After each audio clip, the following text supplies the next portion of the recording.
Aquí comienza el Tricornio Irreverente, el podcast donde hablamos de todo y de nada. Hola a todos y a todas, bienvenidos a un Tricornio más, el cuarto de la cuarta temporada, y vamos a hablar hoy de el siglo XXI, el siglo del agilipollamiento. Es un tema que puede dar mucho de sí. Y vamos a presentar directamente a nuestros invitados. Paloma Rivas, ella es psicóloga. Hola, Paloma. Hola, buenas tardes. ¿Qué tal? ¿Cómo estamos? Aquí encantada de participar nuevamente y además en un podcast o debate bastante interesante en este caso. Aquí sufriendo con el sonido, que no veas tú lo que me está haciendo pasar esto. Y también tenemos a Nicolás Ureña, él es sociólogo. Hola, Nicolás, ¿qué tal estás? Hola, buenas a todos y a todas. Nada, encantado de estar aquí y para tratar un tema tan controvertido como el agilipollamiento. Eso lo veremos luego, pero ahora vamos a pasar directamente a los libros y a los cómics que, como todas las semanas, a los meses que hacemos Tricornios, pues son de obligada presentación. Tenemos en primer lugar de Anagrama, la carta robada, de Justo Navarro y José María Pérez Zúñiga, cómo se pasó del franquismo a la democracia. Este libro explica los secretos como si de un relato policial de Poe se tratara. No hubo ruptura en el pasado franquista a la democracia, sino transición.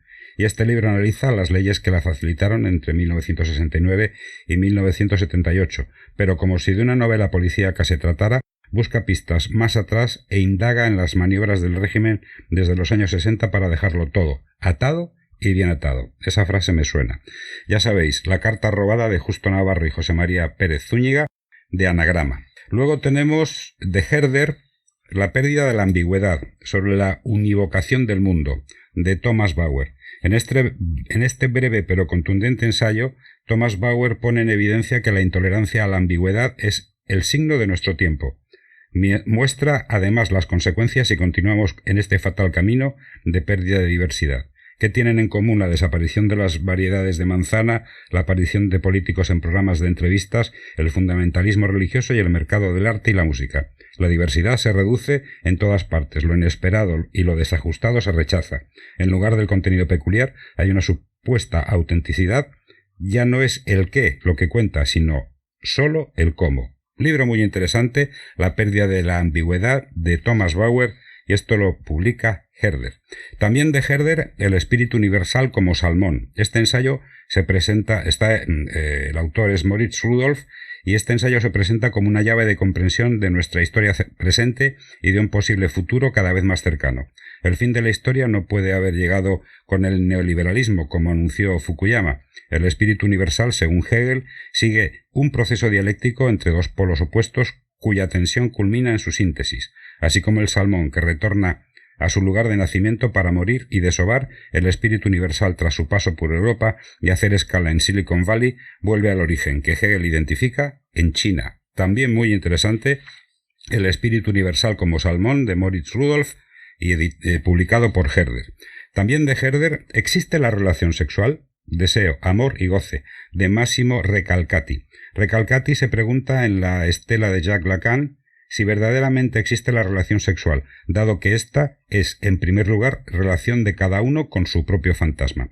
A diferencia del mundo animal regulado por la eficacia del instinto, la sexualidad humana se organiza alrededor de otros factores mucho más escurridizos, el deseo, el amor, las pulsiones, como en una suerte de collage cubista. La brújula del instinto no funciona aquí, y los seres humanos comprueban que no es nada fácil conjugar con éxito estas dimensiones. Además, en todo encuentro sexual, el deseo se estructura inconscientemente, desde antes incluso de encontrar una pareja, a través de un singular fantasma que dicta las reglas de la relación: éxtasis, seducción, celos, posesión, inhibición, odio.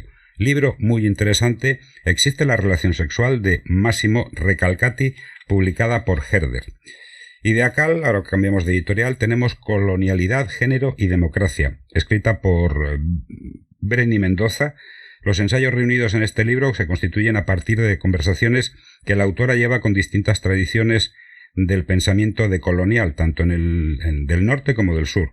Ponen en diálogo autores y autoras, corrientes de pensamiento que suelen estar distanciados geográfica y lingüísticamente o que han sido artificialmente separados para colocar el norte europeo como único referente de la historia de la colonialidad En el proceso se desmitifican no solo teorías y conceptos, sistemas de creencias y prejuicios que han contaminado el relato de la colonización, sino que también se cuestionan los autorrelatos que los europeos han tejido en su propia historia. Y esto nos atañe de cerca porque nosotros hemos sido una potencia colonial in illo tempore. Acal publica esto, Colonialidad, Género y Democracia, escrito por Brenny Mendoza. También de Acal, Imaginando el final del capitalismo, desventuras intelectuales desde Karl Marx. El capitalismo entró triunfante en el siglo XXI y su rival comunista quedó relegado al pasado. Pero la gran recesión y el incremento de la desigualdad han socavado la fe en su estabilidad, reavivando los interrogantes sobre sus perspectivas a largo plazo. ¿Está el capitalismo en vías de desaparición? Si es así, ¿qué podría sustituirlo? Y si perdura, ¿cómo afrontará las futuras crisis sociales y medioambientales y los inevitables costes de la destrucción creativa? Buenas preguntas. Imaginando el final del capitalismo, y escrito por Francesco Boldizoni, y está publicado por Acal. Nos vamos ahora cambiando de tema, que siempre nos gusta poner algo de fantasía y algo divertido, no cosas tan sesudas y tan preocupantes como los libros que hemos recomendado antes. De Umbriel, la enciclopedia de hadas de Emily Wilde, de Heather Fawcett. Sumérgete en el mundo de las ocultas, en esta historia llena de magia oscura, amistad y amor, de la mano de una de las académicas más reconocidas en materia de hadas, Emily Wilde. A Emily Wilde se le dan bien muchas cosas. Es experta en el estudio de las hadas, es una erudita excelente y una investigadora meticulosa que está escribiendo la primera enciclopedia del mundo sobre el conocimiento popular de las hadas, pero a Emily no se le da bien la gente. Y como yo digo siempre, hasta ahí puedo leer. La enciclopedia de hadas de Emily Wilde, escrito por Heather Fawcett y está publicado por Umbriel. Y ya como es obligado aquí en el Tricornio, nuestro pequeño apartado de fotografía, Sin miedo al retrato, editado por Fotorruta, de José Antonio Fernández, y es una guía completa de iluminación y dirección de pose, del autor exitoso del libro Sin miedo al flash, con más de 20.000 ejemplares vendidos. José Antonio Fernández, autor del exitoso libro Sin miedo al flash, nos ofrece ahora una obra que aborda en profundidad los aspectos fundamentales del retrato, como son la iluminación y la pose. Esta completa guía muestra también con numerosos ejemplos los ángulos de toma y los diferentes planos fotográficos, así como la composición en el arte de la fotografía de personas. Este es un libro muy recomendable y muy recomendado por mí a fotógrafos profesionales y aficionados, porque siempre se aprende. Sin miedo al retrato, José Antonio Fernández, y lo publica Fotorruta. Y otro libro también muy recomendable es El arte de la composición de Fran Nieto. La capacidad para ver una imagen y luego organizar sus elementos de forma eficaz es una de las principales habilidades que identifican los grandes fotógrafos. La cámara proporciona un control total sobre la exposición, pero una foto nunca tendrá alma ni será memorable sin una composición acertada. Y esto es cierto porque tú puedes tener una cámara súper buena y luego resulta que como no tengas ojo fotográfico y sepas componer esa imagen, la tienes mal. El arte de la composición, Fran Nieto, y también publicado por Fotorruta. Y luego ya nos vamos directamente a los cómics. Cartem nos presenta a Drácula de Fernando Fernández en la edición especial 40 aniversario, que es una adaptación libre pero fiel al texto de Bram Stoker, publicada por capítulos en el año 82 en la versión española de la revista Creepy. Recibió el premio de los lectores a la mejor obra. Esta edición conmemorativa se ha realizado a partir de los óleos originales que conserva la familia del artista, por lo que se ha realizado a un gran tamaño para disfrutar de cada viñeta tal y como si lo vieras en persona. Se ha conseguido trasladar la intensidad de los colores que ya tenía, ya que son óleos en miniatura. Y esto, en la edición del 40 aniversario de Drácula, se presenta con un prólogo escrito por Marcel Miralles, exdirector de Selecciones Ilustradas Tutén, y un epílogo de Héctor Fernández, el hijo del autor. Ya lo sabéis, Drácula, Fernando Fernández, publicado por Cartem y totalmente recomendable. Seguimos también con Cartem, el guardaespaldas de Massoud, se titula el cómic, escrito por Jean-Pierre Pecot y Renato Arlem, que es la historia real de Nikolai Bristov, prisionero soviético y guardaespaldas del comandante Massoud. Bristov llegó a Afganistán en 1983, donde la guerra con Rusia hacía estragos. Hecho prisionero por los mujahidines y convencido de que iba a morir, se ganó la confianza del comandante Massoud e incluso se convirtió en su guardaespaldas. Muy interesante y muy instructivo. Cartem lo publica el guardaespaldas de Massoud, Jean-Pierre Pecot y Renato Arlem. Y con esto pues ya tenemos todos los cómics y los libros recomendados. en este podcast y comentados. Y ahora pues vamos a hacer una cosa que evidentemente toca. Vamos a hablar del siglo XXI, el siglo del agilipollamiento, Paloma. Siglo XXI, el siglo del agilipollamiento, porque quizá muchas veces estamos más en lo que no toca o en lo que no debiese que bueno, es decir, nos ocupan ciertas cosas que pueden ser bastante realmente nimias o superfluas en la vida cotidiana y nos descentramos de lo realmente importante, ¿no? Nicolás, ¿estamos en el siglo del agilipollamiento? Yo diría del agilipollamiento y de las gilipolleces, porque como bien comentaba Paloma, está un poco desenfocado en la necesidad material, las necesidades básicas, y estamos un poco encasillados en cuestiones demasiado abstractas, como convertirnos en gente de éxito, ser virales en TikTok o alcanzar la máxima felicidad posible en el menor tiempo posible, y cuestiones que nos vuelven un poco, yo diría, más invertebrados y más gilipollas. Nos estamos agilipollando, coincidimos los tres en que esto está sucediendo. Yo el otro día he visto un informe de una universidad, no sé exactamente cuál, una universidad americana, que decía que la tecnología nos estaba haciendo perder capacidades cognitivas. Es decir, esta generación de ahora de 15, 16 años es menos inteligente y tiene menos capacidades cognitivas que, por ejemplo, la mía. O una generación pues de 20 años después de la mía. ¿Esto puede ser posible? Efectivamente. Sí, efectivamente, Carlos, y ya no hablamos solo de generaciones, digamos, que haya una distancia de 30 años, sino que estamos hablando de una diferencia entre generaciones que quizá nos llevamos 10 o 15 años solo entre una generación y otra, ¿no? Es decir, desde que ha iniciado con esta potencia o hemos iniciado el consumo de las nuevas tecnologías, de las redes sociales, estamos mucho más inmiscuidos en pasar nuestro tiempo utilizando este tipo de utensilios, que es cierto que nos acercan mucho pues, a nuevas realidades, a conectar con nuevas personas y a adquirir nuevos conocimientos, pero por otro lado también repercuten negativamente en nuestras funciones cognitivas, sobre todo disminuyendo nuestra atención. Las funciones cognitivas son los procesos mentales que nos permiten ejecutar o efectuar las tareas de la vida cotidiana, es decir, aquellas funciones que nos permiten pues, tener una correcta percepción, atención, memoria, razonamiento, correcta toma de decisiones, etcétera, ¿no? Entonces, al estar tan inmiscuido en utilizar las nuevas tecnologías o también a la hora de que nos lo pongan tan sencillo, ¿no? Porque antes cuando tenías que hacer un trabajo, pues tú tenías que ir a la biblioteca, buscar la información en un libro, es decir, calentarte más la cabeza, ¿no? Esas funciones cognitivas se tenían que poner más a trabajar. Hoy en día cualquier niño que tenga que hacer un trabajo, con coger un teléfono móvil o tener una tablet o tener un ordenador, lo tiene todo puesto por delante. Entonces, también, digamos, el canal de razonamiento es como mucho más corto, ¿no? Es decir, acceden a la información de forma mucho más sencilla y por lo tanto no tienen que tejer estrategias para llegar a esa información. Y también, por supuesto, las nuevas tecnologías, ya no solo las redes sociales, tienen muchísimos estímulos a nivel de sonidos, colores, dibujos, fotografías, y todo eso nos hace reducir nuestra atención. Queremos también calmar nuestras necesidades en menor plazo aún. Es decir, nuestra tolerancia a la frustración se ha disminuido.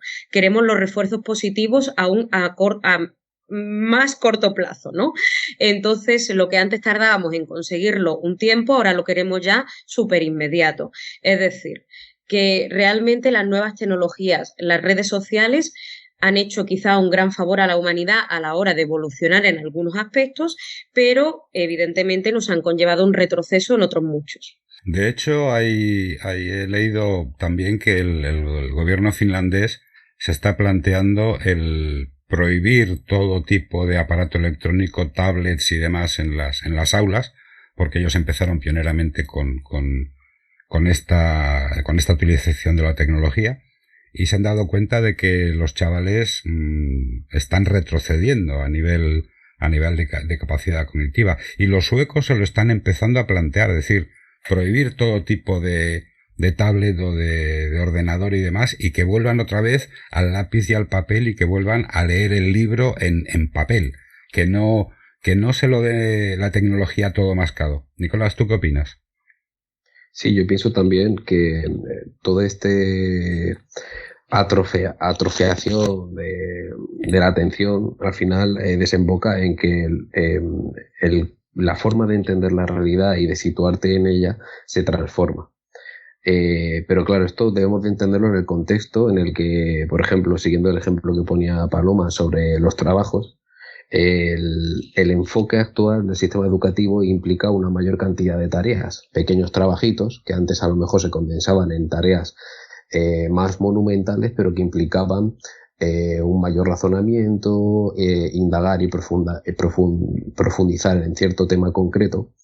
Entonces, al aumento de estas tareas, ha habido a la par un aumento o un desarrollo tecnológico. ¿Qué sucede? Que si en un grado tienes 5 asignaturas por semestre y de esas 5 asignaturas en cada una tienes 3 trabajos aproximadamente, se multiplica la cantidad de actividades que tienes que realizar. Por lo tanto, guiados por una ética muy utilitarista, vamos directamente a ChatGPT, buscamos en la temática del trabajo y sin necesidad de potenciar estos canales de razonamiento, como bien contaba Paloma, obtenemos un trabajo minimizando el esfuerzo. Por lo tanto, esto implica también fomentar y todavía potenciar aún más esta ideología cortoplacista que la vemos en prácticamente todos los sitios, que va desde la política hasta las relaciones personales o sentimentales, y que en definitiva conduce a, no diría estrictamente un agilipollamiento,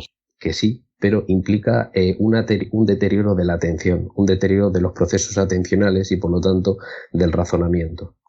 El estudio que comentabas, Carlos, creo que es uno que hizo Microsoft, de hecho, y que consiguió demostrar que con el comienzo del siglo XXI, como bien demuestra el título de este podcast, se han perdido aproximadamente unos 15 segundos de atención. Actualmente la capacidad de atención plena de los seres humanos es más pequeña que la de un pez de colores naranja.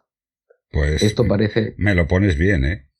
Sí, sí. De hecho, esto es en un libro, se desarrolla esta idea en un libro que es fantástico y también lo recomiendo a la audiencia, que se llama La civilización de la memoria de pez.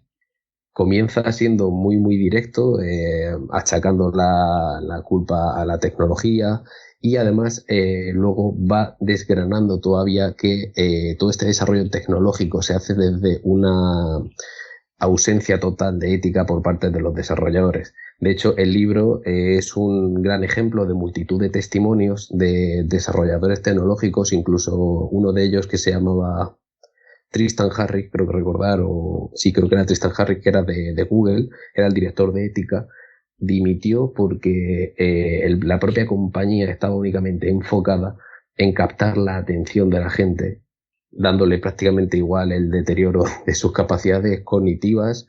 Yo diría que también generando un impacto en la dimensión física de los cuerpos y sobre todo una atrofiación de las relaciones sociales. Yo quiero preguntaros una cosa que a mí me está dando vueltas en la cabeza. ¿La juventud actual es más inteligente que generaciones anteriores? Porque una cosa es capacidad cognitiva y otra cosa es inteligencia. ¿También se ha deteriorado la inteligencia con todo este retroceso en las capacidades cognitivas, Paloma?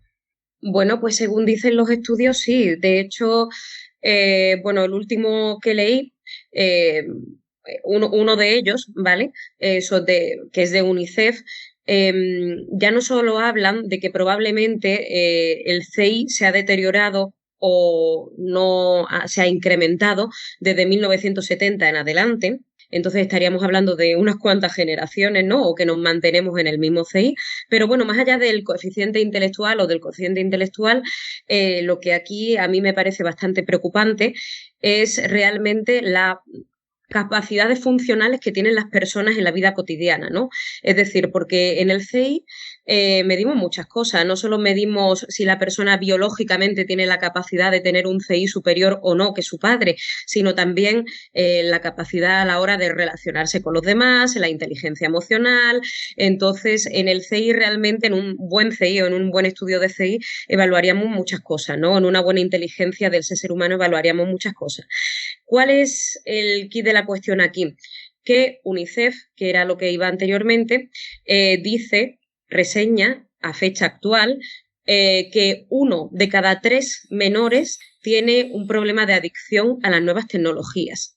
¿Qué quiere decir esto? Que cuando 1 de cada 3 menores tiene un problema de adicción a las nuevas tecnologías, no solo nos estamos refiriendo a que esos menores pueden desarrollar efectivamente un peor CI o una peor inteligencia general, sino que también tienen un peor desarrollo de las relaciones vinculares, una vida probablemente también más sedentaria, tendencia al aislamiento social, problemas con la concepción real del entorno, problema a la hora de vincularse con el entorno o de moverse en el entorno, también lo que he comentado antes de muy bajita tolerancia a la frustración y también posibles trastornos mentales o fomento de trastornos mentales como por ejemplo pueda ser la depresión, porque claro, si tú estás todo el día metido en Instagram viendo la vida maravillosa que tienen determinadas personas, pues se entiende que, bueno, cuando tú eres ya un adulto de 30, 40, 50 años, puedes discernir entre lo que es real, ficción, o que ese porcentaje de personas que sí que tienen una vida maravillosa a nivel de viajes, promociones, fiestas y demás, pues es un número reducido de la sociedad.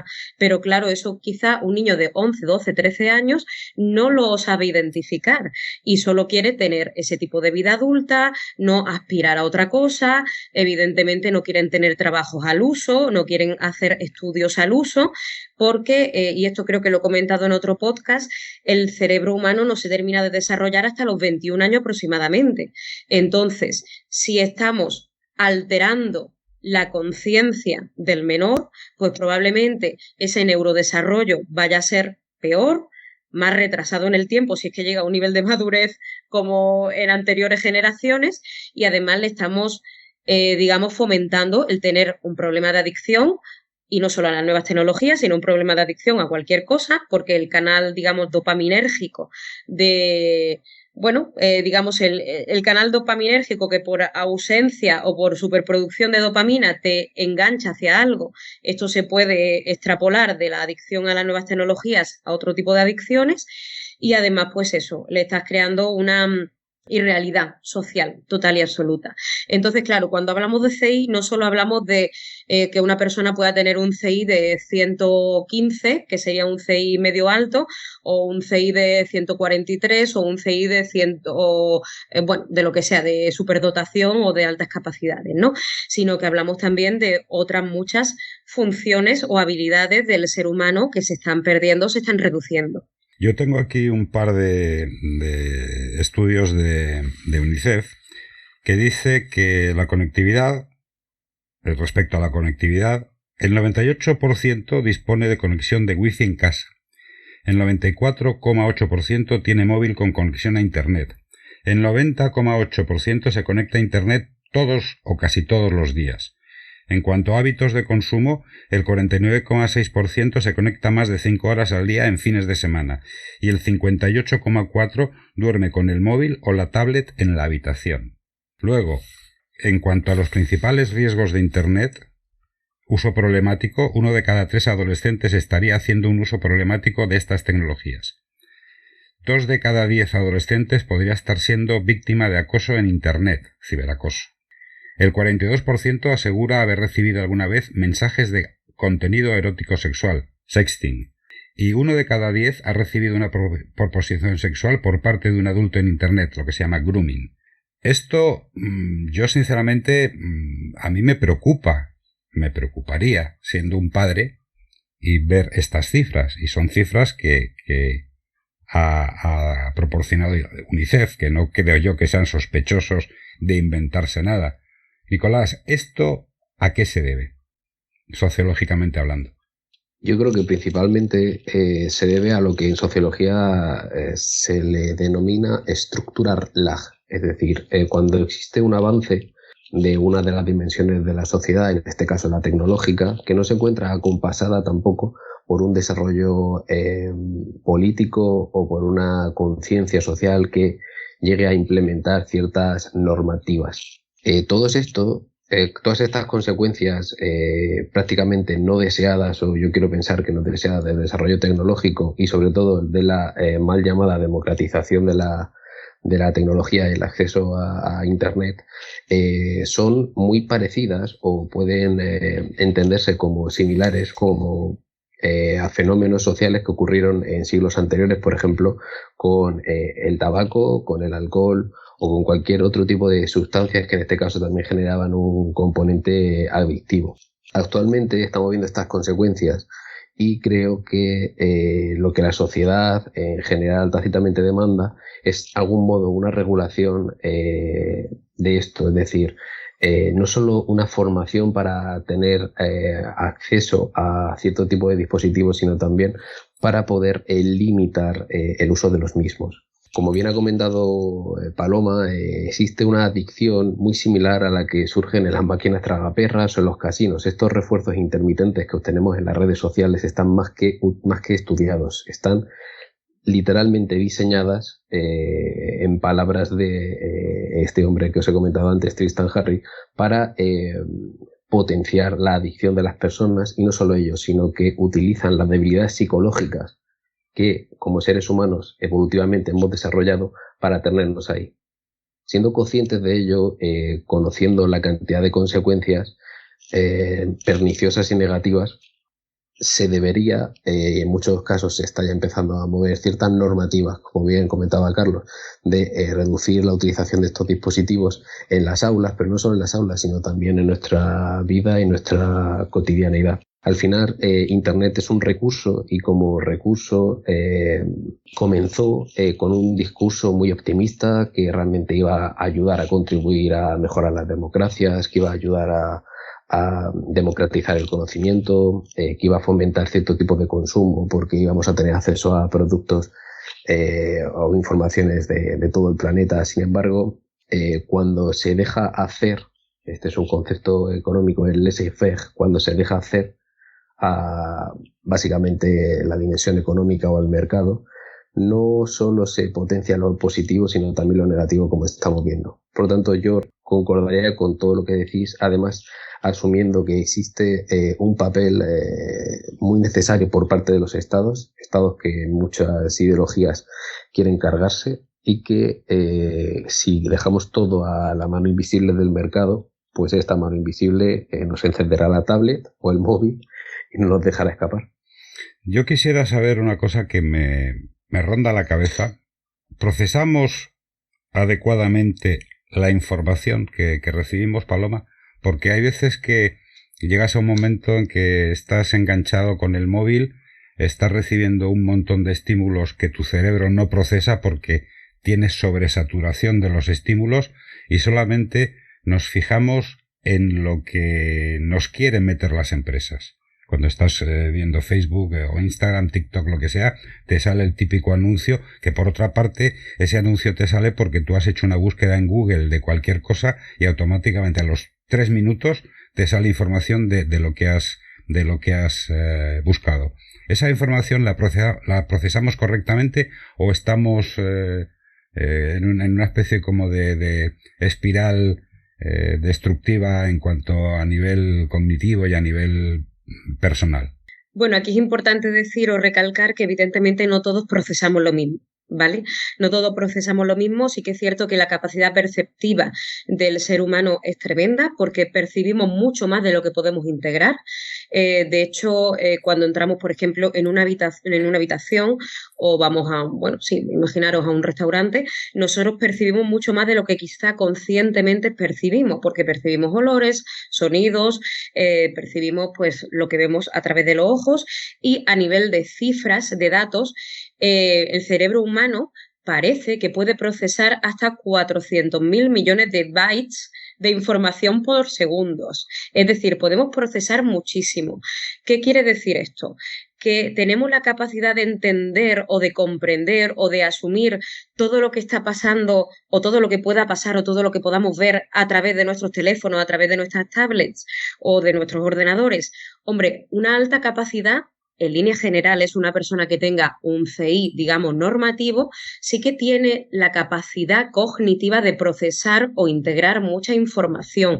Pero yo creo que aquí la pregunta más bien sería si realmente necesitamos procesar tantísima cantidad de información o debemos dejar descansar un poquito nuestro cerebro de tanta estimulación. Creo que esta pregunta sería casi más interesante, ¿no? Porque la capacidad cognitiva quizás sí que la tenemos, o por lo menos de procesar o de integrar muchísimo, pero necesitamos tanta cantidad de información porque hay gente, muchísima gente, que está utilizando el ordenador, el teléfono y la tele al mismo tiempo. Es decir, realmente necesitamos esto. Por supuesto, evidentemente, cuanto más digreguemos la atención, pero ya no solo en las nuevas tecnologías, sino en lo que sea, menor capacidad atencional vamos a tener sobre una tarea. Es decir, si yo pretendo hacer 5 cosas a la vez, evidentemente no la voy a hacer con la misma calidad que si estoy atendiendo solo a una. Yo voy a poner aquí de manifiesto un poco la tarea, la importancia de la tarea de las personas que se dedican al control aéreo.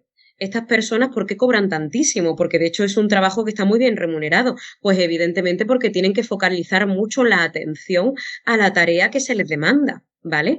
Entonces, focalizar la atención y en un largo periodo de tiempo no es sencillo. Y por supuesto, para que la calidad sea correcta, pues hay que intentar seleccionar qué queremos hacer en un momento determinado, que el cerebro humano tiene mucha capacidad, que también tenemos la capacidad de regenerar y de crear nuevas conexiones neuronales. Sí, se llama la neuroplasticidad, pero realmente necesitamos estar tan hiperestimulados continuamente. Y además, bueno, yo estoy hablando desde una perspectiva adulta. Si hablamos desde una perspectiva infanto-juvenil o adolescente, pues estaríamos hablando de que efectivamente los niños, los adolescentes tienen menos capacidad de integración y de procesamiento que un adulto al uso o un adulto, digamos, con una inteligencia normativa. Entonces, bueno, aquí habría pues también que preguntarse eso. ¿Los menores tienen la capacidad real de integrar o de procesar todo lo que ven? Pues aquí la respuesta sería que probablemente no, porque si los adultos quizás sí, los menores todavía no, porque su cerebro no ha alcanzado el nivel de madurez de un adulto.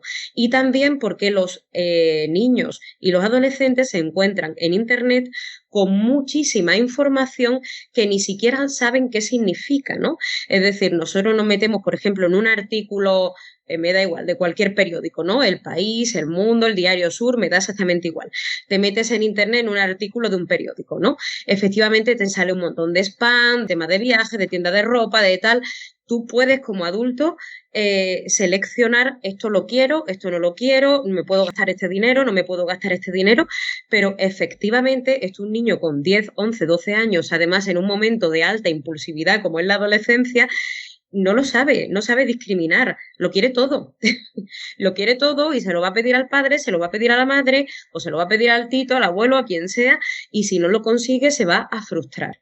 Entonces, aquí hay una cosa muy importante y es que los máximos diligentes o los máximos creadores de estas nuevas tecnologías y de estas empresas tecnológicas no recomiendan el uso de ciertas redes sociales o de cierta tecnología hasta que los jóvenes no cumplan al menos los 16 años. Entonces tenemos que entender que le estamos dando a niños de 6, 7, 8 años un arma que no saben correctamente utilizar. Y aquí es donde está el mayor de los problemas, ¿no? Porque los adultos, pues más o menos, sabemos identificar qué es bueno o no para nosotros. Pero un niño de 7, 8, 9 años no sabe identificar qué es bueno o no para sí mismo. Somos los adultos los que tenemos que enseñarle lo que es bueno o no es bueno para sí mismo.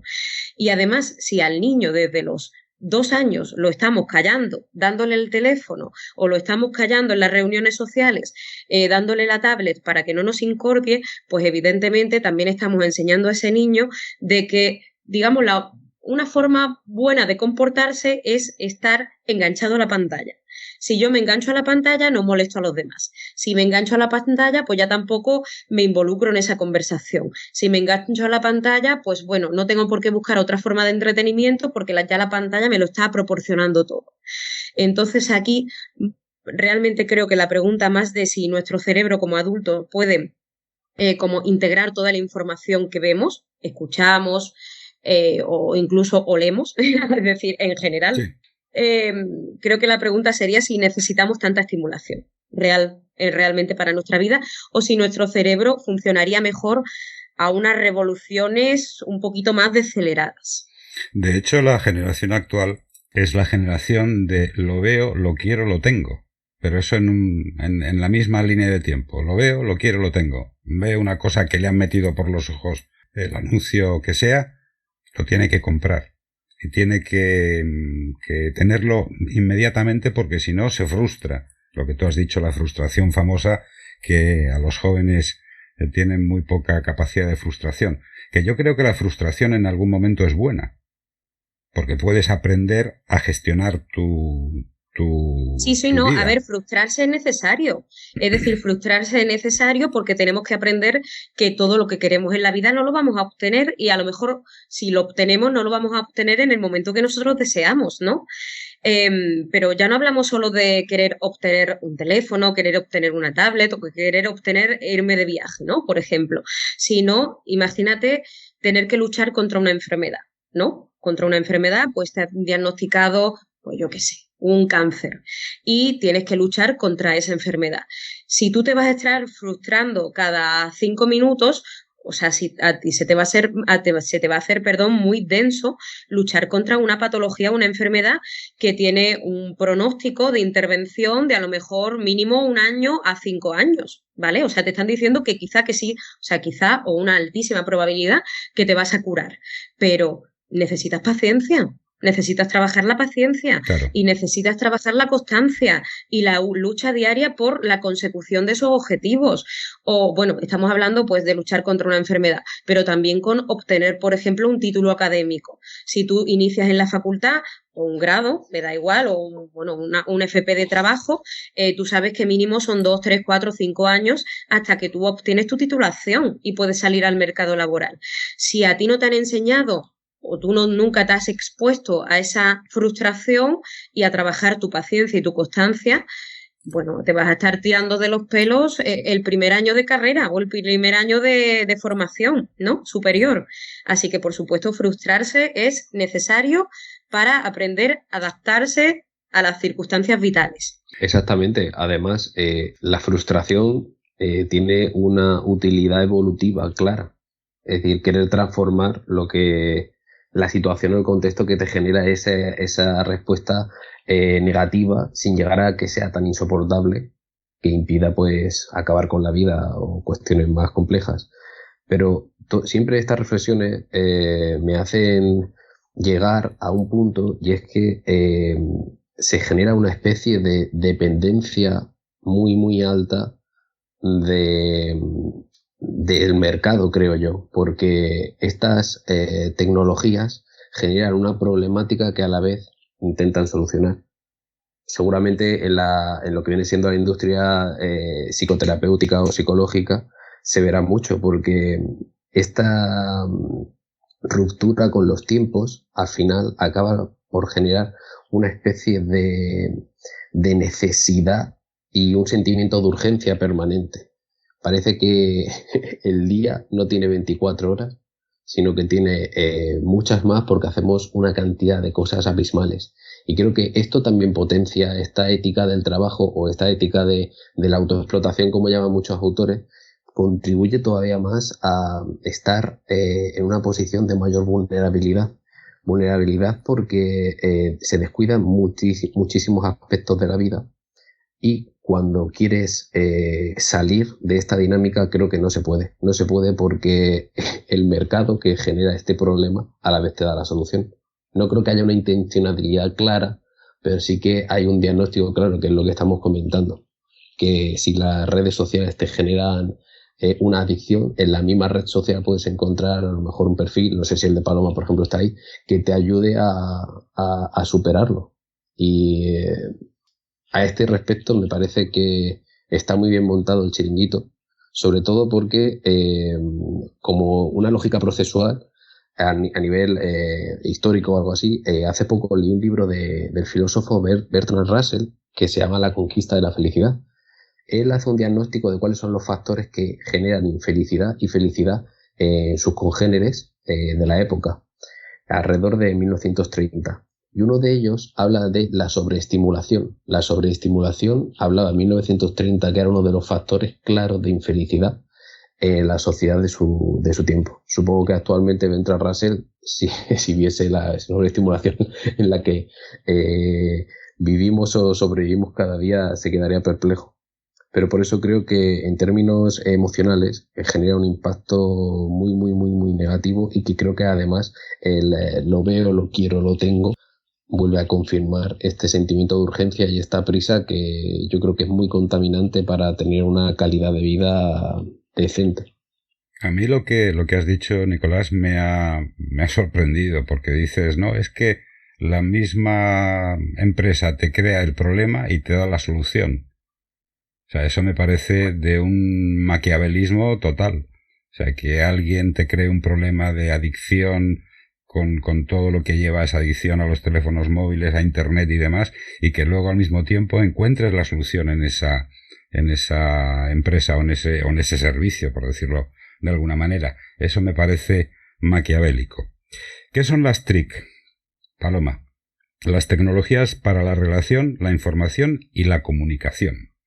Bueno, pues entiendo que cuando hacemos referencia a esto hablamos de prácticamente pues cualquiera de las tecnologías que utilizamos a día de hoy, ¿no? Es decir, el teléfono o el teléfono móvil se creó con la idea de poder acercarnos a las personas, ¿no? De poder comunicarnos. Yo no soy muy mayor, pero yo recuerdo que los primeros teléfonos móviles que llegaron a casa eran, pues, efectivamente con el uso de poder contactar, llamar, acercar a las personas, típicos teléfonos de llamar, colgar y poco más. A día de hoy, pues como bien ha dicho el compañero Nicolás, pues ya todo se ha convertido en una estimulación o una sobreestimulación, hasta el punto de que nuestras relaciones sociales pueden incluso llevarse a cabo, las de muchas personas, única y exclusivamente a través de las nuevas tecnologías. Todas las nuevas tecnologías nos permiten comunicarnos, nos permiten contactar con personas que estén en cualquier parte del mundo, tener diálogos, conversaciones, traducir las conversaciones.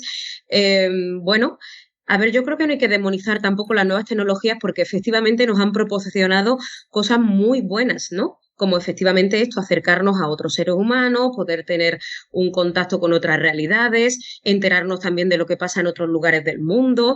Eso también puede ayudar a fomentar la empatía, a fomentar, o a luchar, ¿no?, contra el racismo, o a luchar contra diferentes circunstancias sociales que antes eran más discriminatorias.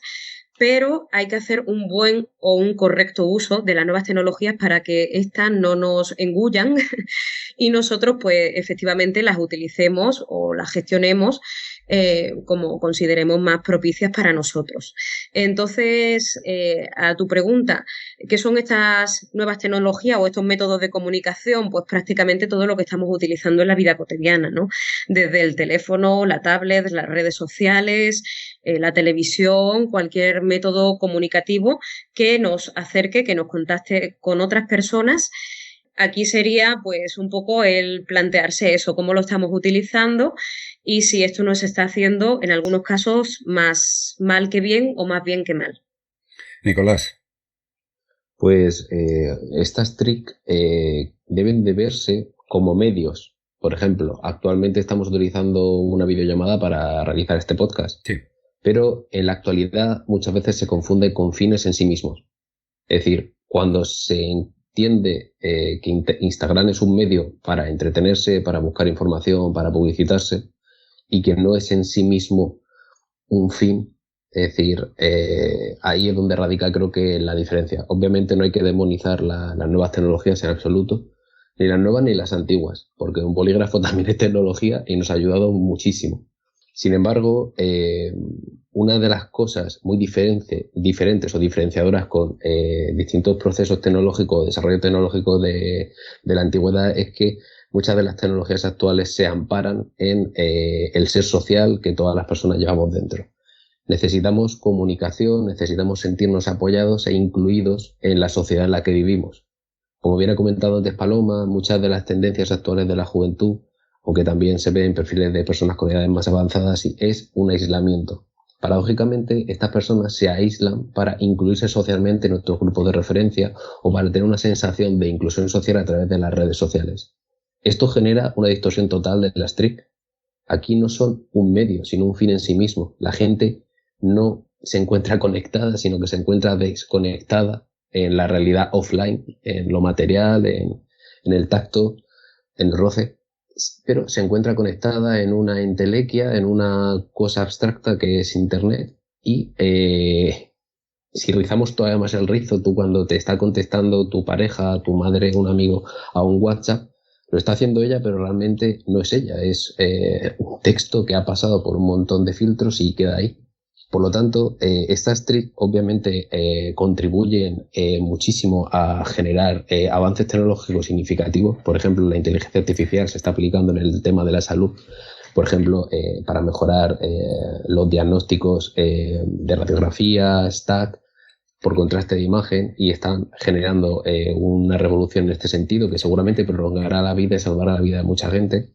Pero también se está utilizando para crear armas, y armas, como bien comentaba Paloma, que vuelven más vulnerable a la gente, porque esta inteligencia artificial también configura los algoritmos, publicita ciertos productos y al final genera a nuestra medida perfecta pequeñas cárceles en las que nos ubica, como son por ejemplo los teléfonos móviles o las redes sociales. No quiero que se entienda estas cárceles con un aspecto negativo, de que coartan nuestra libertad o no nos dejan salir o no, me refiero a cárceles porque estas TRIC, por ejemplo, utilizando el ejemplo de Twitter, ahora la mal llamada X, se producen ciertos ecosistemas que fomentan cierto tipo de pensamientos, sesgos de confirmación que producen a largo plazo conductas impulsivas y también en multitud de casos una distorsión total de la realidad, porque si tú únicamente te relacionas con un algoritmo que es Twitter, en el que ves siempre el mismo tipo de opiniones, puedes llegar a creer que, no sé,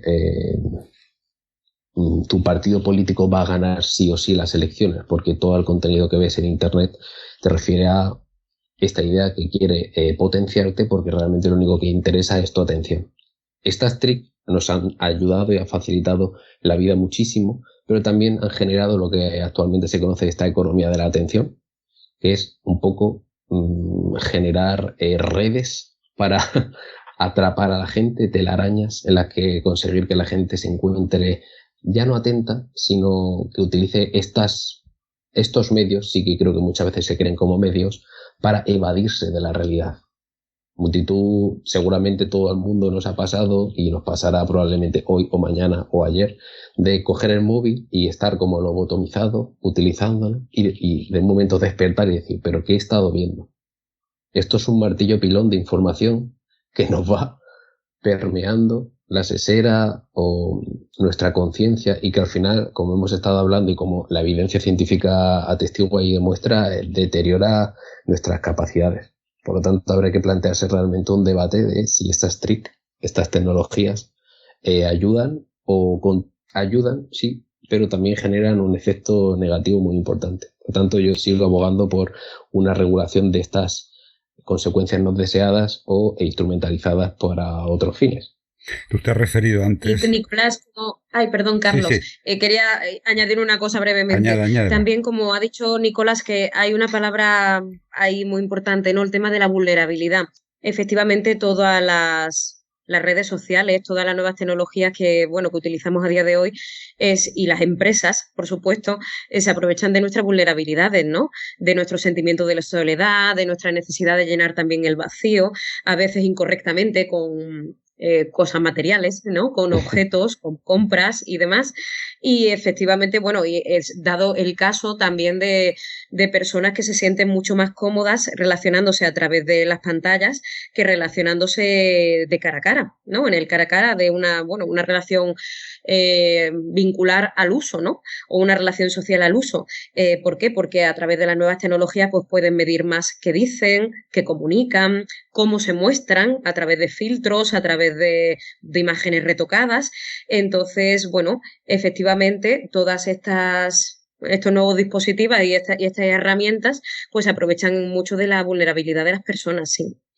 Yo me estaba refiriendo antes lo que ha dicho Nicolás de que en X, en el famoso Twitter, que Elon Musk lo cambió de nombre y lo ha hecho una auténtica patata, porque es una patata ahora. Entonces, ahí se dan, a lo que tú te referías eran las cámaras de eco, las echo chambers, que recibe solamente la información que le dan los otros contertulios o los otros seguidores o a los que tú sigues y están solamente ven y oyen lo que quieren oír. Que eso para mí es muy peligroso, porque lo que es interesante es tener diversidad de opiniones, diversidad de conceptos y que tú los veas y pienses, razones y digas, pues esto me interesa o no me interesa. Pero en una cámara de eco son 500, 1000, 2000, 5000, 10.000, los que sean, y están diciendo todos lo mismo.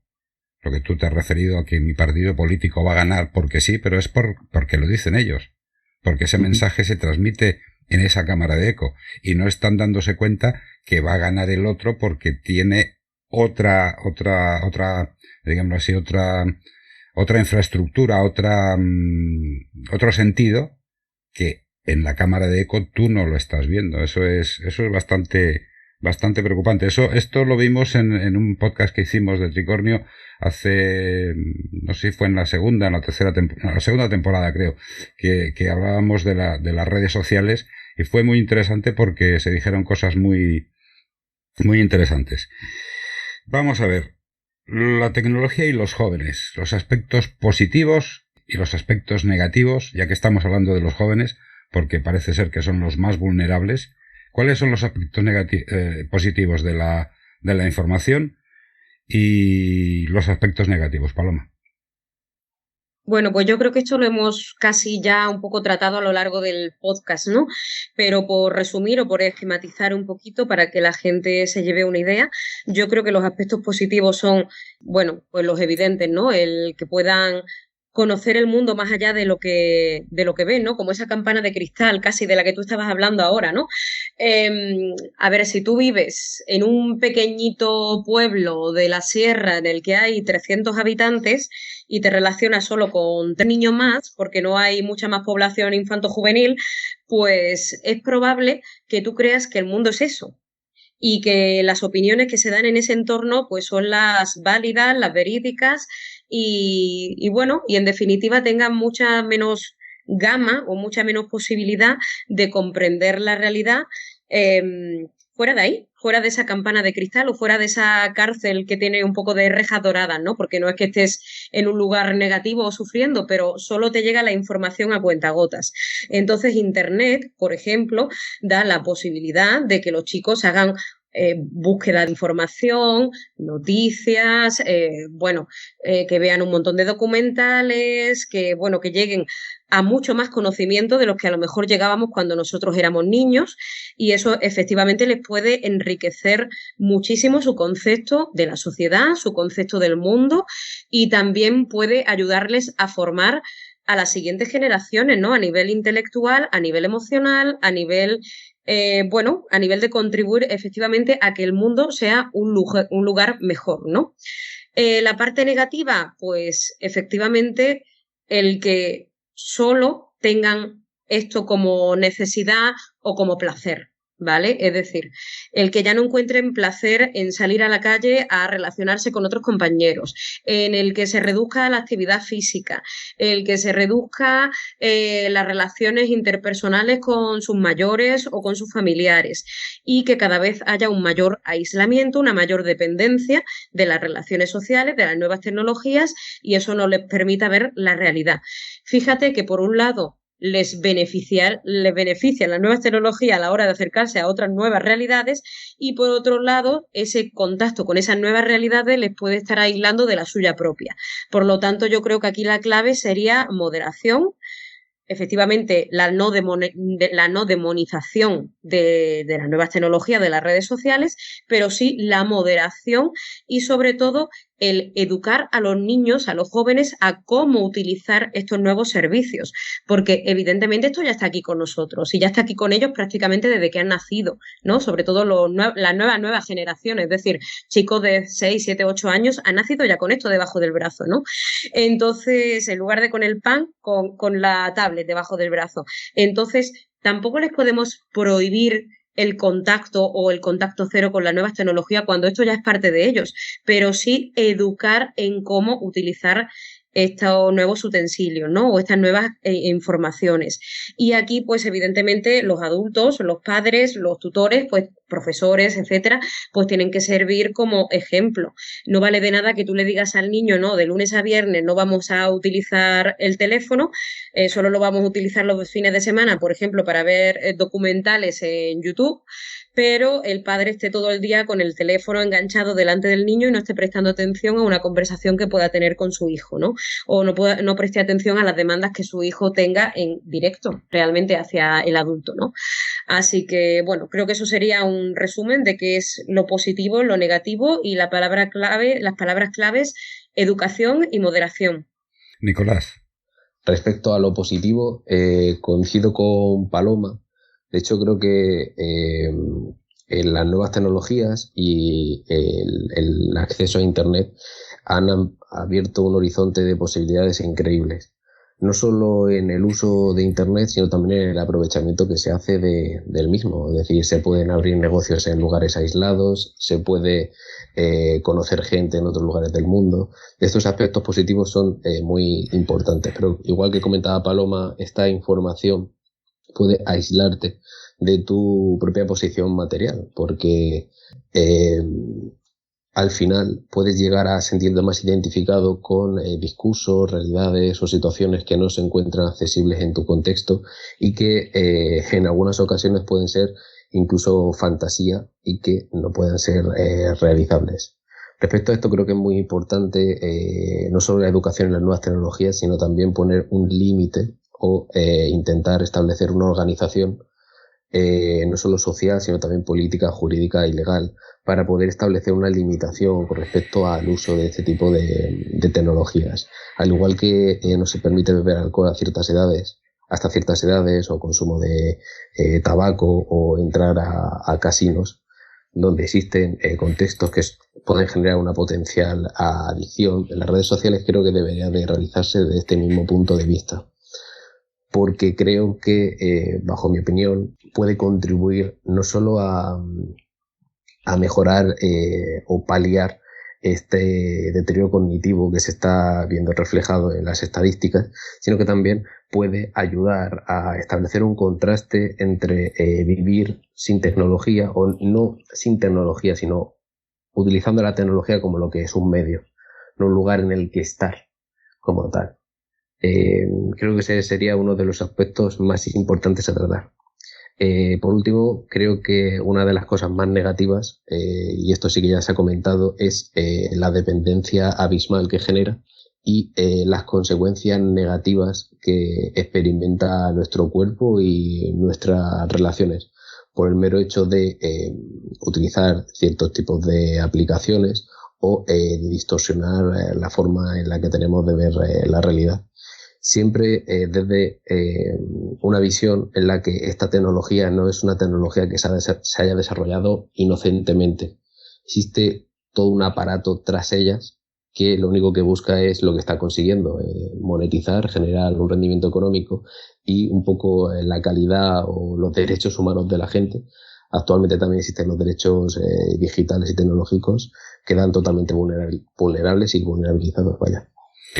A mí me gustaría saber, Paloma, cuáles son o qué trastornos mentales y de comportamiento pueden darse por un uso excesivo de la tecnología. Porque yo he leído a veces en la prensa o he leído en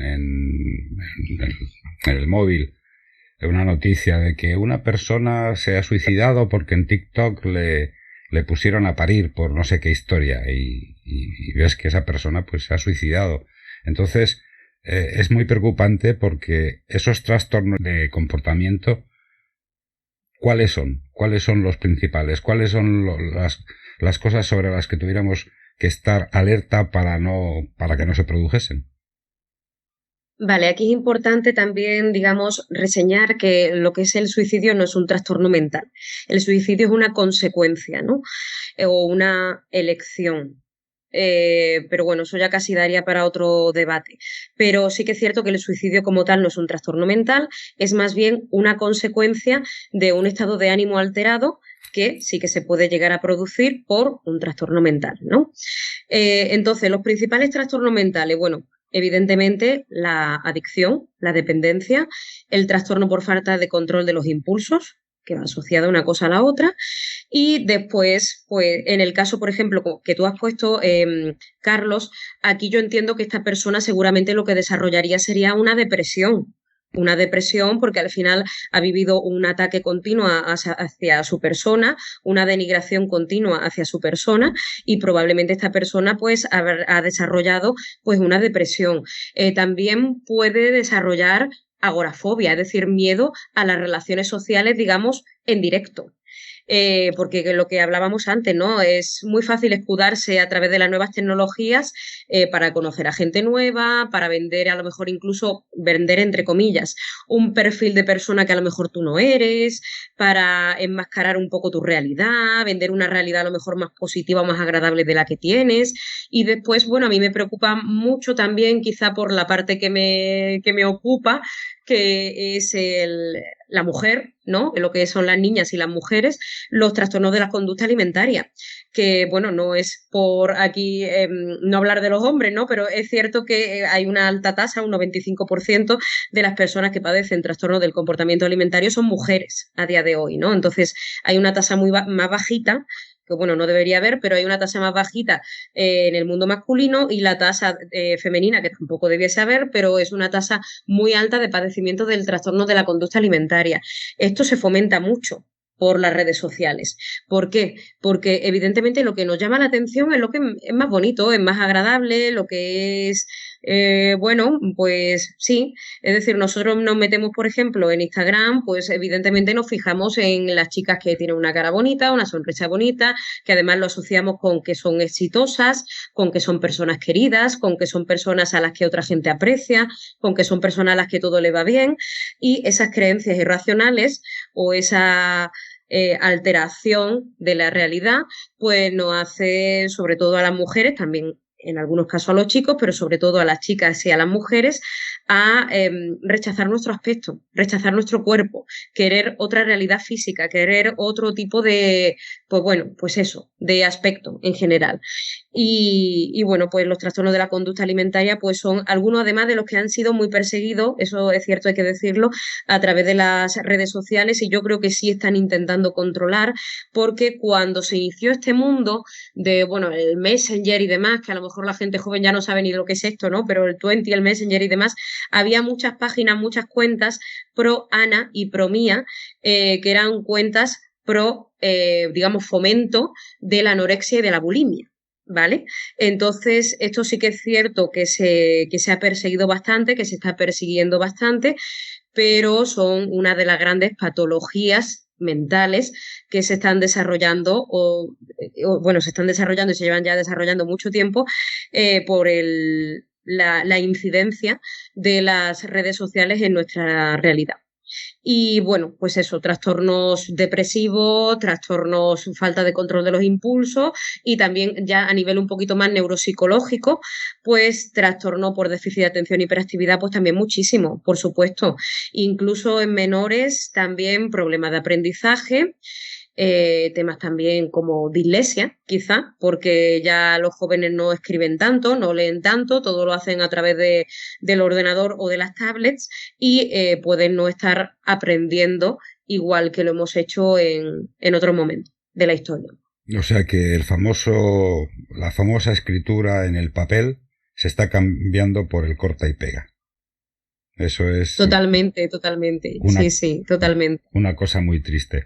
A lo que tú te referías, Paloma, de las chicas y los chicos también, porque eso son igual los unos que los otros, da igual una chica que un chico, que salen guapos en bikini, en bañador, con una musculatura, unas curvas perfectas. Eso en el fondo, es mi pregunta, ¿eh? Eso en el fondo no es que se autocosifiquen, porque están dando una imagen que puede ser la suya. No estoy en contra de eso. Cada uno pone en internet y en Instagram concretamente, o en TikTok o donde sea, lo que les dé la gana. Cada uno enseña lo que le da la gana. Pero no es una autocosificación, es decir, no es quizá un poco por la novedad, por los seguidores, por estar siempre arriba, que están perdiendo un poco la dignidad. Eso es una pregunta para los dos. Sí, esto la verdad que es un debate complicado porque por una parte, pues bueno, si son adultos, pues efectivamente pueden mostrar de su cuerpo hasta donde quieran, ¿no? Voluntariamente. Sí. Pero por otro lado, sí que es cierto que muchas de estas personas al final se convierten en un producto de marketing, ¿no? Entonces, quizás sí que yo estoy de acuerdo contigo en que puede haber una autocosificación, pero por otro lado yo creo que muchos de ellos son conscientes de que se están cosificando, pero tienen beneficios directos, como por ejemplo tener una remuneración económica a esa autocosificación, porque claro, si tú ganas dinero a través de eso, las marcas además te promocionan, vas a buenos eventos, conoces a gente interesante y no tienes que estar trabajando en un supermercado de 9 a 6 de la tarde para ganar 1.000 euros, pues oye, a lo mejor es que esa autocosificación le sale rentable a muchas personas, ¿no? Entonces, claro, esto es un debate. A ver, yo entiendo que si hablásemos con una persona que es, por ejemplo, instagramer, pues te diría que no se están cosificando porque ellos voluntariamente están mostrando hasta donde quieren mostrar. Y probablemente si estuviéramos hablando de un afectado de trastorno de la conducta alimentaria por visualizar mucho a este tipo de perfiles, pues a lo mejor sí te dirían que después de una intervención psicológica han llegado a la conclusión de que es una cosificación del cuerpo humano. Es complicado, pero aquí yo creo que la clave es importante de que si se hace esto, es decir, de que si tú muestras tu cuerpo, lo hagas con conciencia de lo que eso pueda llegar a implicar y sobre todo siendo adulto, que es que vemos a mucha gente menor de edad mostrando su cuerpo hasta límites insospechados y los padres no son ni conscientes de el contenido que suben a las redes sociales sus hijos y sus hijas, ¿no? Entonces esto sí que es tremendamente peligroso. Esto sí que es tremendamente peligroso porque esa información se queda ahí, puede ser tomada por, pues personas canallas o con problemas de salud mental serios y eso es pues tremendamente peligroso tanto para la autoestima como para la integridad de ese menor. Así que bueno, es un debate extenso, Carlos, pero sobre todo hay que intentar proteger a los menores. Yo creo que aquí la clave sobre todo es intentar proteger a los menores, ¿no? Y aparte de eso, que se utilicen las redes sociales con moderación. Pero ¿quién modera al que pone las cosas en redes sociales? Si no le modera un adulto, lo que tú has dicho antes, Paloma, si no le modera un adulto o un profesor o alguien de su entorno que tenga dos dedos de frente. Y con respecto a la monetización que hacen los adultos que enseñan lo que quieren, yo siempre digo que sarna con gusto no pica. Y hay que tener su conciencia de que están siendo utilizados y están siendo vendidos como un producto de marketing porque hay una empresa que le interesa patrocinar esto y es así. Nicolás, ¿tú qué opinas? Pues ligado a lo que decís, actualmente, sobre todo en los estudios, remarcan que los jóvenes lo que quieren ser son influencers. o líderes de opinión, al final figuras mediáticas de este mundo digital, muchos de ellos con los que han nacido. Por lo tanto, al final, el cosificarse es instrumentalizarse para obtener estatus, prestigio o de algún modo rentabilidad económica, como estamos hablando. Por lo tanto, al final, lo que siempre se busca con esto es que los demás te reconozcan. Es decir, necesitas, como decía un sociólogo francés, necesitas ser visto para existir.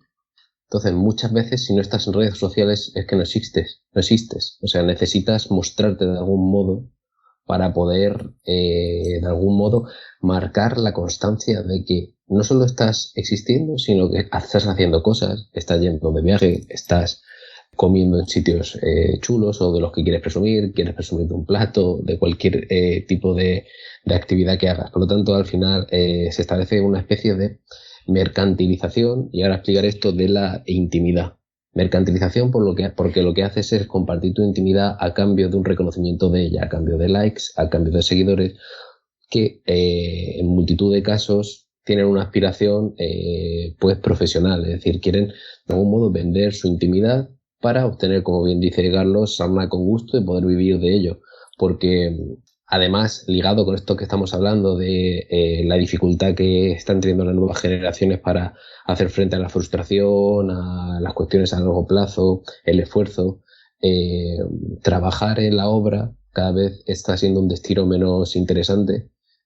Trabajar en la hostelería está siendo un destino menos interesante, y al final la promesa actual que mueve a multitud de personas que hacen esto son dos. Una, pues poder intentar dedicarse a ello, porque quien no quiere vivir de postear ciertas fotos o de tener una vida entretenida.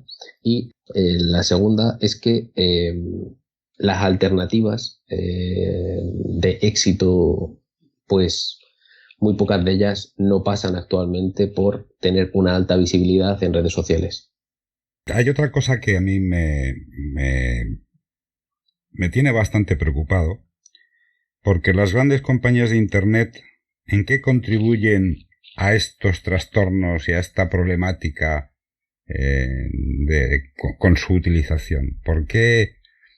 Antes dijimos que ellos creaban el problema y ellos lo solucionaban. Entonces, a mí me parece un poco hipócrita que las grandes compañías de Internet, pues Google, Facebook, bueno, Meta ahora, Facebook, Meta, Instagram, TikTok, tengan la solución y sean al mismo tiempo el problema.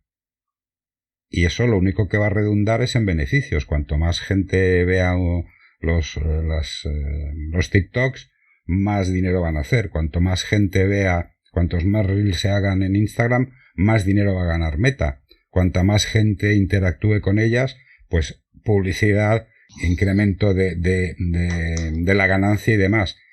¿Hasta qué punto esto puede ser, no digo lícito, porque es lícito evidentemente, porque al haber una economía de mercado, la gente tiene todo el derecho del mundo a hacer lo que sea, pero ¿es ético, Paloma? Bueno, yo aquí matizaría una pequeña cosa. Yo no creo que Meta o Google o Twitter tengan la solución a nuestros problemas, pero sí que creo que dan cabida a solucionar nuestros problemas. Me explico. Es decir, en Internet cabe todo. Igual que cabe, digamos, esa cosificación del ser humano, también cabe efectivamente que una empresa de psicología pueda promocionarse para llegar a más público y que por lo tanto haya más personas que quieran asistir a terapia. Igual que vemos un montón de seguros que están favoreciendo el tema de poder tener contacto con un médico a través de, bueno, pues de la plataforma que ellos tengan telemática o lo que sea, o en fin, incluso a facilitar la vida a nivel sanitario a muchas personas, ¿no? Entonces, como en Internet cabe todo, pues efectivamente cabe el problema y cabe la solución. El hecho de que las grandes empresas estén favoreciendo, por ejemplo, a la aparición de trastornos mentales o de patologías de salud mental o psíquicas, hombre, yo creo que sí, quizá en el bombardeo que hay a la hora de acercar a la gente los productos. ¿Vale? Esto yo creo que sí es algo muy concreto, ¿no? Como comentábamos antes, tú te metes a leer un artículo del periódico que sea y está completamente repleto de 10.000, que si ropa, que si productos alimentarios, que si viajes, que si restaurantes, es decir, hay un montón de publicidad. Al final acabamos picando en esa publicidad porque, porque dice, bueno, mira qué ropa más bonita, la voy a mirar, a ver qué precio tiene, a ver qué esto, a ver qué lo otro. Al final todos caemos y todos picamos. Y eso sí que es cierto que nos lo está poniendo delante lo que es esta infraestructura, ¿no? Antes, a lo mejor las personas que no tenían internet o que no tenían acceso a internet, pues cuando necesitaban un pantalón, iban a la tienda y se compraban el pantalón. Ahora mismo tenemos 10.000 millones de pantalones a un clic. Entonces, claro, eso sí está favoreciendo a que lo queramos todo de forma más rápida, a que queramos más, a que queramos, pues sí, más, y asumimos que más va a ser mejor y que nos va a satisfacer y que nos va a proporcionar la felicidad. Entonces, en ese aspecto, yo creo que sí, por ejemplo, las grandes marcas o las entidades, que desconozco exactamente cuáles son, posicionan, ¿no? Por posicionamiento, te sitúan la venta de productos en artículos de prensa, por ejemplo. Yo creo que eso sí fomenta el hecho de que deseemos más cantidad y por lo tanto, comprar más y quizá tener menos autocontrol sobre nosotros mismos. Nicolás. Respecto a lo de que se genera un problema y a la vez te da la solución, no me refería, aunque haya utilizado ese ejemplo, no me refería a que Internet te puede dar, por ejemplo, un aporte o un apoyo porque te conecta con tus amigos o que te da acceso a ciertos servicios. A lo que me refiero es a esto que estábamos hablando de una dependencia extrema o una adicción a la utilización de estas redes sociales. Creo que al igual que, por ejemplo, el tabaco, que genera una adicción, es a la vez la solución de dicha adicción en el momento que tienes un mono. Tienes mono o necesidad de fumar. A esto es a lo que me refería. A que en este caso sí que creo que el desarrollo tecnológico de las grandes empresas del sector van focalizadas a captar la atención de la gente con independencia de los medios que utilicen. Hay multitud de estudios que corroboran que los algoritmos, sobre todo de Twitter y YouTube, si tú vas utilizándolos y vas viendo cada vez los vídeos que te va recomendando, llegas a un contenido cada vez más violento, más extremo, porque esta habituación a los estímulos debe de ser superada por un estímulo mayor. Por lo tanto, al final sí que creo que se va generando de algún modo una solución parcial del problema que te genera, que muchas veces es esta adicción. Siempre haciendo un paralelismo con, por ejemplo, el consumo de drogas o sustancias adictivas. Con respecto a si creo que potencian esto conscientemente, también lo creo. De hecho, que la mayoría de las cosas que hagamos actualmente se mediaticen a través de la tecnología no deja de ser un salvoconducto hacia otras redes sociales. También hay muchos estudios que demuestran que la utilización del teléfono móvil, por ejemplo, para hacer pagos por el banco, teletrabajar utilizando el portátil donde tienes las redes sociales, lo que contribuye es a que estés más tiempo todavía ahí. Al final, como siempre se dice en esta típica frase, cuando los productos son gratuitos, tú eres el producto o el producto eres tú. Y al final lo que se monetiza aquí es el tiempo que tú destinas a estar en estas plataformas. Por eso quiero remarcar que generan el problema de adicción y a la vez la solución de, pues tengo ansiedad, quiero escapar de mis frustraciones, pues me meto en Instagram y, pues me evado porque todo lo hemos hecho y todas lo hemos hecho. Por otro lado, también me gustaría decir que, además de que no existe ningún tipo de compromiso ético, con muchísimas comillas, porque sí que es verdad que se generan donaciones a fundaciones, hacen proyectos con carácter social, etcétera. Al final, lo que está detrás de la actividad económica de plataformas como Meta es la consecución y la obtención de datos, cantidades ingentes de datos. Como también se ha popularizado la frase de que en la actualidad el petróleo de nuestro tiempo son los datos, esto es exactamente lo mismo. Ellos solo necesitan datos para conseguir mejorar los mecanismos que generen un consumo dentro de sus plataformas. Al igual que en la televisión a mi familia siempre nos gusta decir que las películas o las series que vemos en televisión son las pausas del contenido real, que son los anuncios.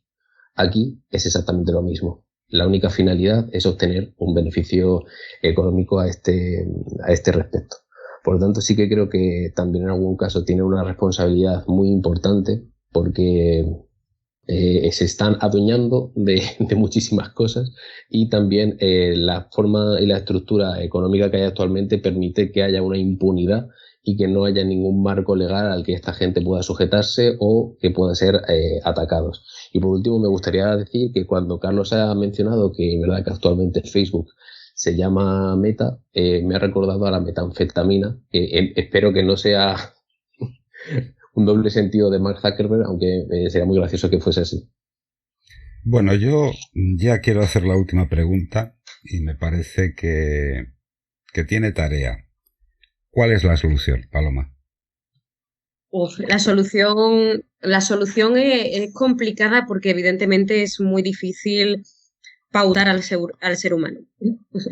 Los seres humanos somos un poco como seres salvajes y en fin, vamos un poco a lo nuestro y es complicado pautarnos o estructurarnos. Pero yo creo que aquí entra efectivamente la educación, la responsabilidad individual y, por supuesto, la moderación y generar también esto desde las familias y desde la sociedad en sí, desde los adultos, a los jóvenes, generarles alternativas a las redes sociales. Es decir, que las redes sociales están bien, que la nueva tecnología está bien, que Internet está bien, pero hay que generar alternativas, porque de algún modo estamos hablando aquí 3 personas que hemos nacido sin Internet. o por lo menos no lo hemos tenido tan cercano en casa, ¿no? Es decir, es algo a lo que nos hemos ido habituando poquito a poco a lo largo de nuestro desarrollo. Pero claro, los chicos que desde muy pequeñitos pues lo han tenido en casa o directamente han nacido con ello o se lo han puesto delante incluso de que ellos lo pidiesen, pues ellos lo integran como parte de su vida y ya va a ser prácticamente imposible que vivan sin ello. Entre otras cosas porque en el colegio, como bien hemos dicho antes, en futuros puestos de trabajo y en la propia sociedad van a tener contacto con estos servicios. Entonces, pues bueno, efectivamente, responsabilidad individual, educación, moderación y generar alternativas. Yo creo que ahí quizá está un poco la solución bueno, quizá debiese ser más colectiva, como muy bien decía Nicolás, y como se está planteando, ¿no? Que haya leyes para controlar hasta dónde llega, por ejemplo, la inteligencia artificial, qué se puede hacer con ella, igual que ha habido y hay leyes para controlar hasta dónde puede llegar la ciencia, ¿no? Hasta dónde puede llegar la ciencia a nivel moral, ¿no? Que bueno, que yo pienso que también se están saltando algunos de estos pasos, ¿no? Pero bueno, esto en definitiva creo que sí que habría que legislar y una de las posibles soluciones también sería legislar esto en los colegios, que sé porque bueno, dentro de mi mundo de la psicoterapia o de la psicología clínica, pues trabajamos mano a mano efectivamente con muchos colegios, con muchas familias, con directores de colegios y de institutos, y me consta que hay colegios e institutos ya en España que no es que prohíban las nuevas tecnologías en clase porque las utilizan, pero sí lo que prohíban es el uso del teléfono personal de los alumnos en clase, ¿vale? Es decir, llegan los alumnos a clase, lo meten en alguna taquilla o lo meten en alguna cestita o lo meten en algún sitio y no pueden coger el teléfono hasta que no se termina la hora lectiva. Entonces, por lo menos que no tengan esa hiperestimulación o esa necesidad continua de tener el teléfono en la mano mientras están asistiendo a las explicaciones docentes, ¿no? Y que si utilizan las nuevas tecnologías en clase, pues sea pautadas por el sistema educativo, porque van a hacer un trabajo conjunto, porque van a aprender a utilizar pues algo, ¿no? Por ejemplo, no sé, Word, Excel, PowerPoint o lo que sea, ¿no? O hacer una búsqueda inteligente en Internet de información, pero el intentar que ese tiempo que están en clase, la atención sea hacia temas educativos y temas lectivos y pedagógicos y no hacia temas de la vida personal. Así que bueno, eso quizás sería una de las soluciones. Tú fíjate si yo soy viejo, mejor dicho, antiguo, que en mi época lo que más se llevaba era jugar a las canicas. O sea, no te digo más. Nicolás. Pues por añadir algo a lo que Paloma ha comentado, sí que creo que además de que exista una respuesta individual, también de nuestros grupos de apoyo, ya sean familiares o amigos, debe de haber esta respuesta institucional y sobre todo legal. Creo que debe de existir en este tiempo en el que lo único que se busca es la expansión y el crecimiento permanente de las economías como única salvoconducto. Creo que debería de establecerse ciertas limitaciones, no solo a aspectos de decrecentistas y tal, que se habla así muchas veces sin saber lo que es, sino también a la utilización de los dispositivos, principalmente en un ejercicio de mesura, como bien ha comentado Paloma, pero también de transparencia. Es decir, todos y todas estamos utilizando dispositivos y redes sociales que en la mayoría de los casos no son públicos los algoritmos o las inteligencias artificiales por las que se guían. O sea, si lo extrapolamos al plano alimenticio, imaginar comer un producto sin saber qué alimento lo compone. Esto es exactamente lo mismo. Estamos estructurando y guiando nuestra vida por dispositivos que no conocemos cómo están guiados. Y sí que es cierto que a lo mejor yo ni nosotras que estamos aquí seríamos capaces de entender cómo funciona el algoritmo, pero sí que gente apta y capacitada podría decirnos cómo funcionan y cuáles son realmente las finalidades y la utilidad. Creo recordar, y no sé si ya se ha incorporado en TikTok, pero querían poner un número, un aviso cuando llevases un cierto número de deslizadas en la propia aplicación, porque esto se había demostrado que ayudaba a no utilizarla desde un punto de vista tan abusivo. Por tanto, creo que al igual que se ponen y se establecen límites para multitud de cosas en la vida, ya sea desde tributar como autónomo a el límite de velocidad, el uso del teléfono móvil creo que debería ser exactamente igual. Por lo tanto, creo que la propia tecnología y de este menester sí que es cierto que hay multitud de grupos de investigación que están desarrollando tecnologías más éticas respecto a esto que no generen una adicción. Básicamente lo que están haciendo son tecnologías aburridas, que sean utilitaristas, como una calculadora. O sea, no sé si alguno de los presentes ha utilizado una calculadora para entretenerse o la ha usado solo para hacer un cálculo. Pues a este respecto sí que creo que la tecnología debería de vincularse a un marco legal que volviese mucho más inutilizable, por decirlo de algún modo, o menos entretenida la tecnología, por lo tanto menos adictiva.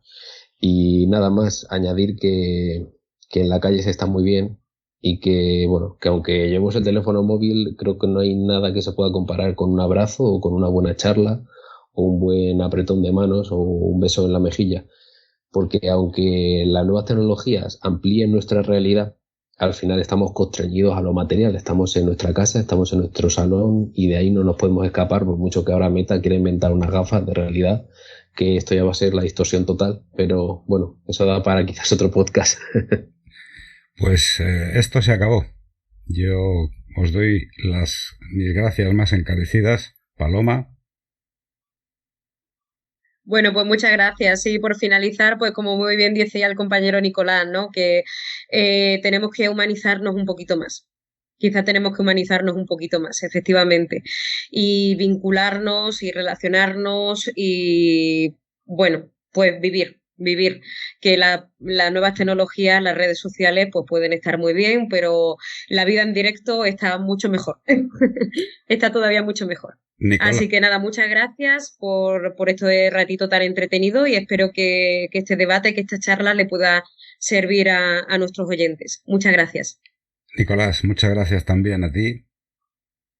Sí, yo también he estado muy entretenido con esto, aunque lo vayan a escuchar por las nuevas tecnologías, espero que a lo mejor esto les ayude también a despegarse de ellas, porque como bien dice Paloma, la vida en directo y la vida con textura, con tacto, se experimenta de un modo que yo creo que actualmente todavía ningún invento del ser humano es comparable a ello. Así que nada más que añadir y totalmente agradecido de que podáis contar conmigo. Bueno, pues ya a nuestros oyentes lo que siempre les digo, que saben que nos encontrarán en la web del tricornioirreverente.com, este episodio con todos los libros y cómics que hemos recomendado. También nos encontrarán en iVoox, en Spotify y en esta temporada estamos metiendo los podcasts también en YouTube. Gracias otra vez a los dos y a los oyentes lo que siempre les digo, cuidaos.